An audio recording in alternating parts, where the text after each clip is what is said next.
Welcome to the Volunteer Youth Worker podcast. Youth ministries rise and fall on the volunteers. So we are here to encourage and equip you. Join the conversation as we tackle the practical questions you are asking so you can help the next generation know Jesus. All right, welcome back to another conversation here on the Volunteer Youth Worker podcast. This is Sid and Jeremy, and we are wrapping up a three-part conversation on these critical faith-shaping tasks. So before we jump into things, of course, my name is Jeremy.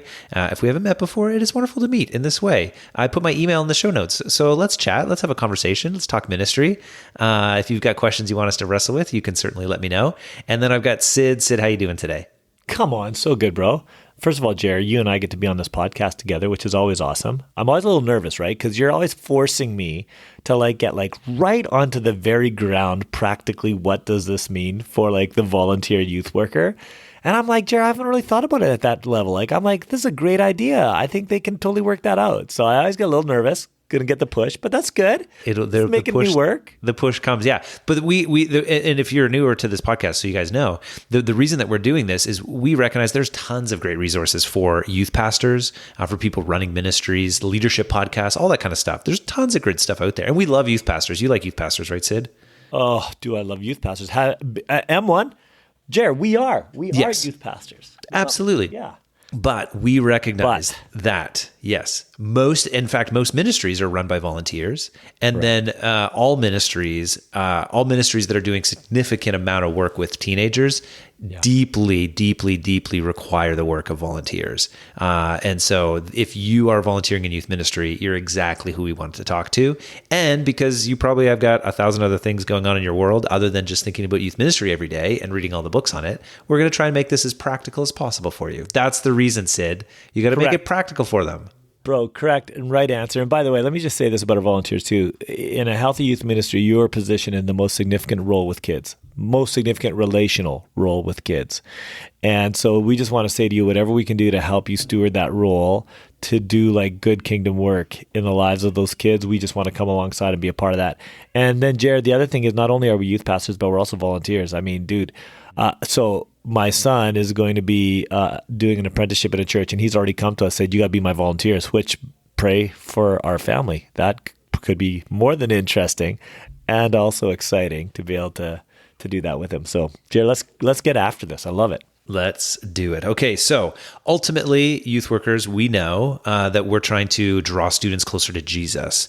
And it's the Holy Spirit that empowers us to do that, but we get to play a role in it, which is always shocking and surprising.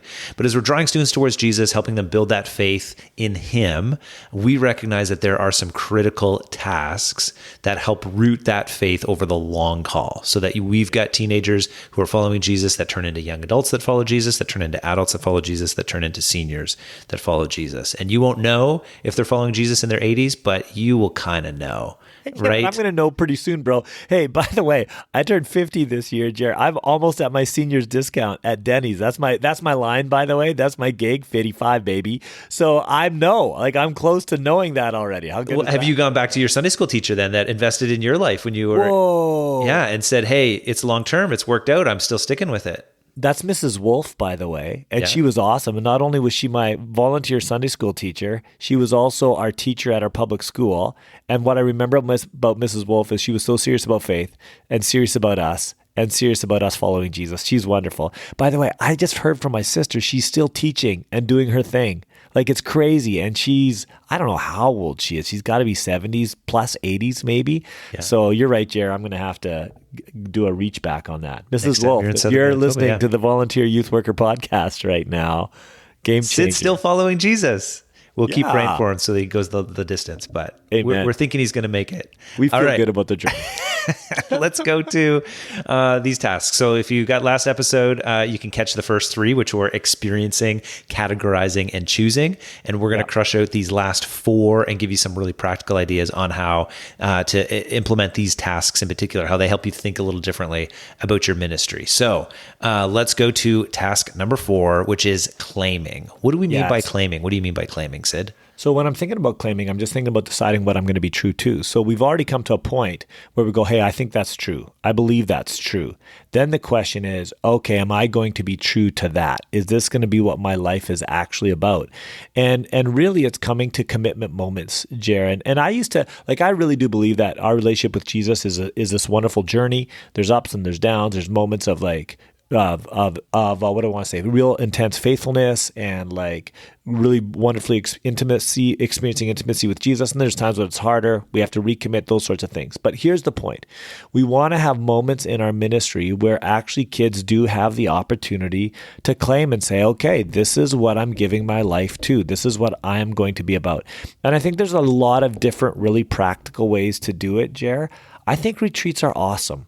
I don't think it's I think one of my fears sometimes when it came to the Saturday night quote unquote altar call experience was I wondered, hey, is this just emotionalism? Is this moment going to change everything? Is this all it's about?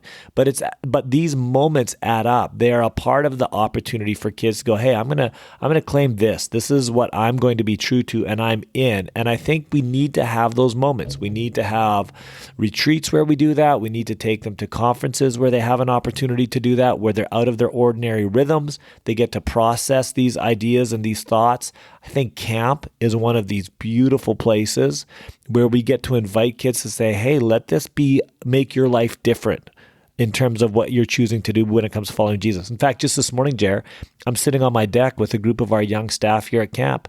And, we had staff meeting. We said, when we talked specifically about, hey, this isn't just about how you live at camp. Will you be true to this way of being when you leave here from camp, even if it's going to be hard? We got to have these moments. Okay, let me just maybe offer, is there a little bit of a distinction here between choosing, so making those decisions, making sure our students have opportunities to choose to follow Jesus. This is a decision that I make. So that's maybe campfire, that kind of thing. Is claiming a bit more of when the decision actually makes other decisions in their own life. What I mean by that is there's this quote, we first make our habits and then our habits make us. Mm-hmm. So we first perhaps choose Christ at some level, and depending on your theology, obviously the work of the Holy Spirit's drawing you to Him. Yeah. But then that decision forms other parts of our life and world. Is that kind of what claiming is about? Yeah, and I think what it is actually, Jer, and it's actually going really specifically, what parts of my life does this truth actually affect? Yeah. So, for instance, is this going to change who I date?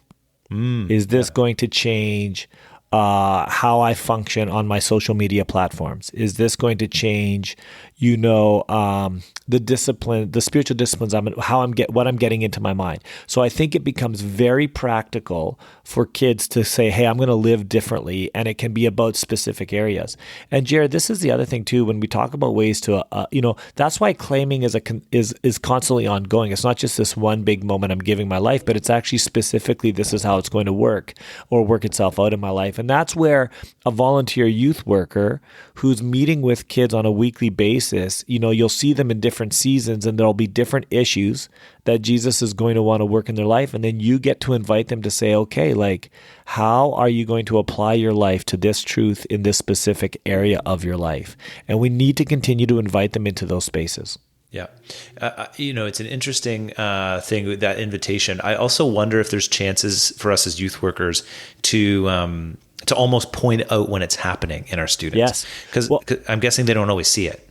No, and the other thing about it is, I think that's really great, Chair, is it's never just that moment, right? That moment of claiming allows us then to come back, to do accountability, to journey with, to help them see the outcomes of it. And I think especially because sometimes we're so emotionally driven that when our emotions don't seem to line up with that moment, we wonder, if that moment has any hold on us or shaping power. And we get to say, oh yeah, this is where I see it. I see how you're different now. I see how you're functioning different, even though, it may not feel the same as it did when you were back in that space. So I think our role as leaders is not just simply creating the opportunity, but like you said, having the ability to actually observe and declare what we see God doing even when they don't see it, and then following up and continuing to follow up and process with them as they move beyond those moments as well. Yeah. So maybe some moments as small group leaders, when you're in the conversation, that possibly, you got to be careful. This is not meant to be a manipulative conversation. So you have to be cautious about this. Yeah. But maybe, that new kid that's kind of on the fringe, but they're leaning in, and they either on the front end of their faith journey, and all of a sudden their conscience starts dinging them. So, you do highs and lows from the last week, right. And all of a sudden their lows are related to, behaviors or decisions that they made that they're now regretting, that maybe they wouldn't have regretted weeks ago. And you can point that out. You can say, hey, welcome to the Spirit working in our hearts and life. Like, I'm noticing that in you. And in some ways, that's probably a good celebration for the student to recognize what's actually going on in them. Versus when you've got like a church kid, somebody that has been following Jesus for maybe a little bit longer, and then you go into some highs and lows, and maybe they're sharing a celebration on like, hey, I got a chance to be in somebody's corner this week, or there's a kid at my school who's getting bullied, and I got a chance to kind of look out for him. And you can celebrate and recognize that, hey, did you notice how maybe God was actually allowing you to participate in his work in your school in that way? Let me just make sure that we don't lose the sight of that, because we want to celebrate it so that you can kind of recognize you're a different person because of who you're following, and you're the Jesus that is Lord of your life. Is that fair? Yeah, I think it's so good. And Jer, I do think, and I just say this, like, I think youth workers, we wonder sometimes, should we be direct? Should we like actually make that clear invitation? Should we maybe confront that behavior and invite our kids into a different way of being? And I just want to say, yes, absolutely we should. Not only should we, but God calls us to be those kind of people as Christians with each other. And I think you're uniquely positioned to do that with a young person. And we just want to say, please keep taking those moments. Like, as you see them, that's such a wonderful responsibility and opportunity you've been given. I think, Jared, the other thing that I wondered, and we were talking about this again with a group of leaders yesterday, is that sometimes we know there's areas of our lives that we need to see changed. And so we maybe feel like hypocrites in terms of inviting others. And I would just say, again, this is the way of the Christian on this side of eternity. We're always going to feel like a bit of a hypocrite, but if we're open, we're honest, we're humble, then we should continue to be a part of that journey with others and invite others in to help us make good decisions about our faith and how it practically works itself out in the way we live on a daily basis. Yeah, that's great. Okay, so claiming, that's a task, helping students claim maybe even this identity in Christ, but claiming this Jesus as their own and how it affects their decisions and their day-to-day. Let's go to number 5, which is deepening. What's deepening mean? Just really quick, deepening. Now we're going, like we're not just settling with surface answers. We're not afraid of the hard questions at this point in time. We're willing to like sit in some of the gray with our students. There might be questions that can't be answered with a simple answer, but it's journeying together over time. So I think about that. I think about like, starting to wrestle with some of the harder questions, starting to not be afraid of those things and really kind of go deeper. So, some of the general questions we all wrestle with, like, man, how can a good, powerful, loving God allow there to be evil in our world? What do we do with that? And so we sit with kids in that and we journey with them. But it's not just that. The deepening is also when we're calling kids in terms of responding to their claiming, what it might look like for them to deny themselves and take up their cross and follow Jesus. So some of the hardships that their choice to follow Jesus might actually entail, and how we actually are with them through those hardships, not necessarily trying to just remove them from hardship, but actually being with them, supporting them, speaking truth to them, giving them a vision what the future will look like as they faithfully follow Jesus, even when it's really hard. And then also the third part is working with them in the midst of their doubts. So there's going to be ups and downs, and we're okay with doubts. Doubts are actually God's grace that give us the opportunity to go deeper, that become a motivator to going deeper. And so we want to continue to be there. Now, I think, Jared, what's sometimes hard for us as volunteers is when our kids are going deeper, it forces us to go deeper. And we might feel a little bit insecure because we don't have all the answers, or we're not as sure when we start wrestling in that space. And I would just say again, I think this is where being a leader is such a gift of God's grace to us, because it's not only about what God does through us to our students, but what He's doing to us through our students. I think that's a wonderful part of our role, and we should just embrace that. Yeah. And I would say that this is oftentimes the thing that we easily pass over as volunteers, because the deepening work is a little bit more challenging to wrestle with. When you've got a kid that's like completely unchurched, they're brand new. You're like, oh, this is the front side of faith. You kind of can understand what the path looks like. But when you've got, again, a kid that maybe has been following Jesus for a few years, it's hard to know what is their next spiritual step. Where is God actually working in their life? It kind of requires a bit more understanding nuance, asking questions. But it's good work to be able to do that because we want to help all of our students in our small group discover how they can grow in their journey towards Jesus this coming year.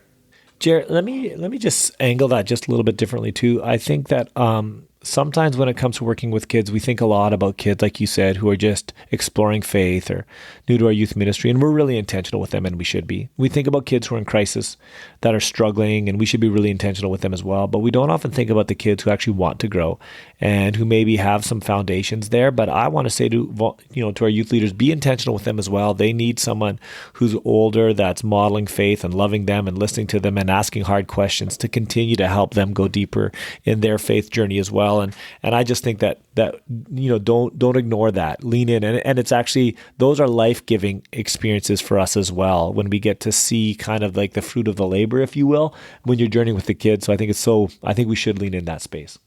I love that. Okay, so we got claiming, we got deepening, and then there are last two. So we're at number 6, and this one is separating. What do you mean by separating? Real quick. Well, here's what I think what we're talking about here, and this one's a little bit more nuanced. Generally speaking, it happens between kids and their parents, where as they move into middle and late adolescence, they begin to differentiate. So what I mean by that is it's this journey of faith becoming their own, where it's not affiliative faith. So because they're affiliated with their parents, that's their faith. That's what happens to a child. But now as they get older, it's like, oh, is this actually my faith?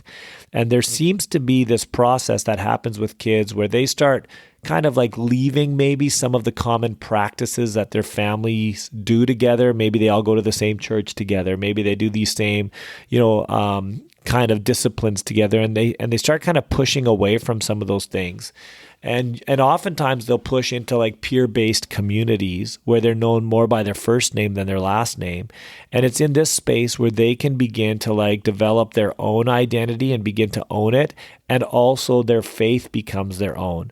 But that journey of kind of separating and pushing away can be really scary, especially for parents. Now, the biggest win is when, they might be in this time of pushing a little bit from their parents' practices, but they're pushing into your small group. And of course, you share the values of their family. Then it's awesome. Like now you're supporting what's happened there and you're building off that great foundation. But it can also be like a bit of a pushing away from maybe even your small group or your church, where they're going, okay, I need some space to figure out if this is what I actually believe, if this is actually going to be my identity, if you will. And I think, Jer, we can sometimes see this as a loss of faith, but I don't think we should assume that. I think we should see this as, again, a stage in creating the potential for real deep owned faith. And I think our responsibility as a leader when we see this is to continue to be relationally available and continue to move to being relationally present, even as that young person, might kind of be pulling away a little bit emotionally, that we should continue to be present and with them as much as we can. And that's probably our key responsibility in that part of a journey where kids are trying to figure out how to make this thing their own. Yeah, I think there's just naturally this big jump from when you are in high school, you have commitments that you have to make. You have to go to school. If your parents are committing you to your church, you have those rhythms. And so what happens after the fact is that if you move to a new city or a new place, you're forming all of these brand new rhythms, and you're kind of renegotiating each of them at all the different times.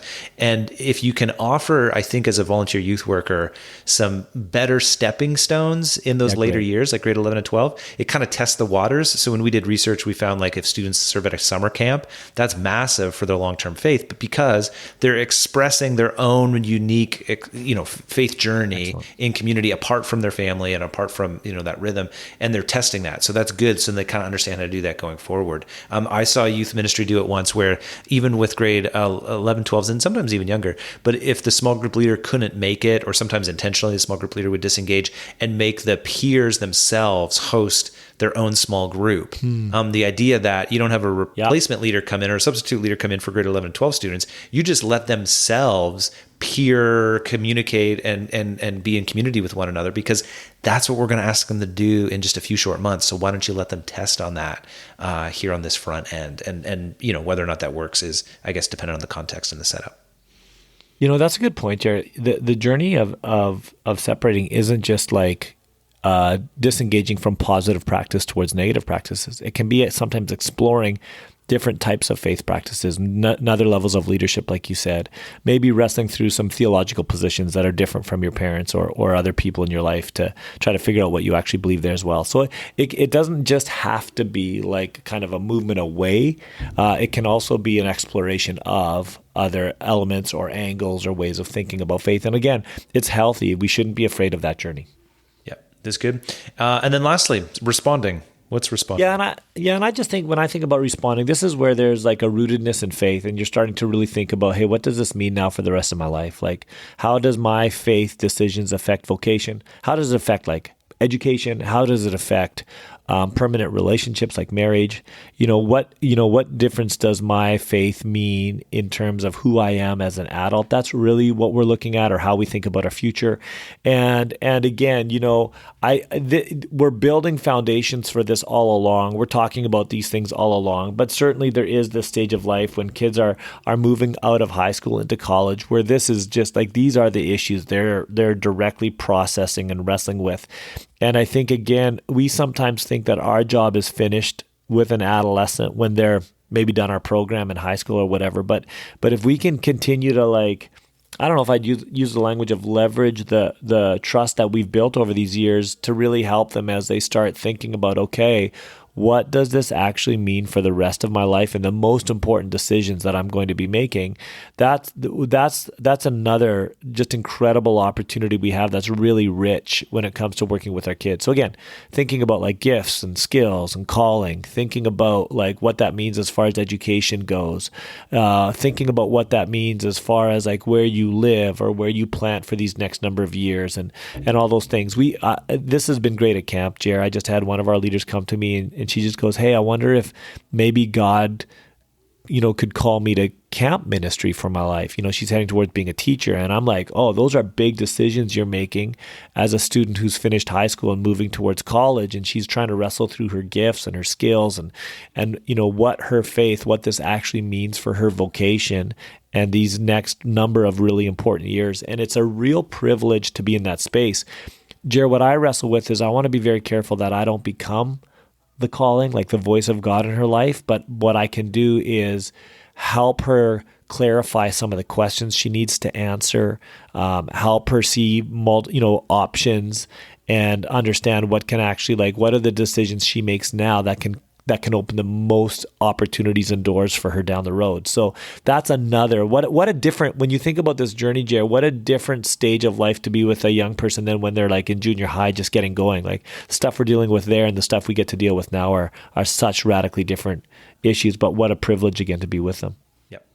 I love it. Okay, so 7 faith-shaping tasks based on the work of Stephen Jones. Grateful for all of that, and we believe that, hey, if you think through these tasks, this helps root that long-term faith in students, and will help you contextualize and come up with new ideas for your ministry as you look forward to this next ministry season that you're in. So 1 to 7: experiencing, categorizing, choosing, claiming, deepening, separating, and responding. Before we let people go, any final words from you, Sid? No, again, I just, when I look at this list here, I just think about how significant our role is with students. And if we can remain present over, a number of years, how powerful of an effect we can have in their lives. So thanks so much for what you do, youth workers. You literally make an eternal difference. You literally are shaping lives. And we just want to say thank you so much for that work. Yeah, appreciate you guys. And we'll see you back here next time for another conversation on the Volunteer Youth Worker podcast.